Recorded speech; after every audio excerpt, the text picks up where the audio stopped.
ডানা ভাই জোসের সাথে হঠাৎ আমি কি করছি তাই তো?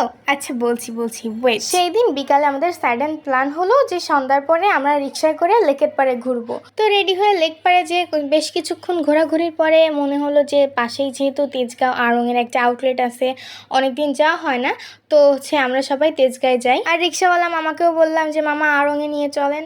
দেন সবাই মিলে আমরা আড়ংয়ে যাচ্ছিলাম। আর রাত্রেবেলা রিক্সায় করে ঘোরার মজাটা অসাধারণ, আসলে যে ঘোরে নাই সে বুঝবে না। প্রতিবার আড়ংয়ে যাওয়ার সময় আমার একটা জায়গায় চোখ একেবারে আঠার মতো আটকে যায়, সে হচ্ছে এই যে গাড়ির শোরুমগুলো।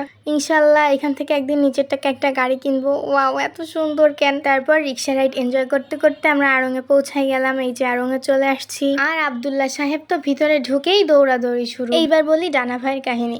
আসলে আমাদের শপিং শেষে আমরা যখন বিল দিচ্ছিলাম তখন আমার পাশ থেকে ডানা ভাই যাচ্ছিল, সেও আসছিল শপিং করতে আড়ংয়ে। তো আমি জাস্ট সাইডে ঘুরে আমার চেনা চেনা লাগলো, আমি বলতেছি ডানা ভাই। দেন ডানা ভাই রিপ্লাইড মি হাই আপু। আমি জি হাই, কেমন আছেন?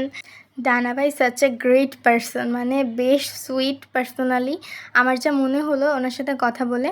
তো তারপরে আমাদের শপিং শেষে আমরা সেম রেস্টুরেন্টে যে খাওয়া দাওয়া করলাম। উনি আবার ওনার হাজব্যান্ডের সাথে আমাদেরকে ইন্ট্রোডিউস করায় দিল, বলতো যে আমার হাজব্যান্ড। তো আমরা ভাইয়ার সাথেও কথা বললাম। রেস্টুরেন্টের ভিডিও এর পরের ব্লগে আস্তে আস্তে, আপাতত এইটাই দেখতে থাকুন। আর এদিকে আব্দুল্লাহ সাহেব তো অন্য মেয়েদেরকে জামা চুজ করে দিচ্ছে, মানে তার সাথে পারাই যায় না। ওরে বাবা, নাচানাচি দৌড়াদৌড়ি, সে যে কি করছে। মাশাল্লাহ মাশাল্লাহ, আমাদের আব্দুল্লাহ সাহেবের জন্য সবাই দোয়া করবেন। তারপরে আমরা আব্দুল্লাহর জন্য কেনাকাটা শেষ করে নিজেদের জন্য পার্স দেখছিলাম। অন্যদিকে তো আমার আব্দুল্লাহ সাহেব ঝুড়ি নিয়ে পুরো আউটলেট দৌড়াদৌড়ি শুরু করে দিয়েছে। তারপরে আমরা চলে গেলাম ব্রাক নার্সারিতে। এখান থেকে আমাদের বেশ কিছু গাছ নেওয়ার ছিল, আমরা এখান থেকে বেশ কয়েকটা গাছ নিয়েছি। সাডেন প্ল্যানেই আমরা বেশ মজা করেছি। So thanks for watching and follow my page. আল্লাহ হাফিজ।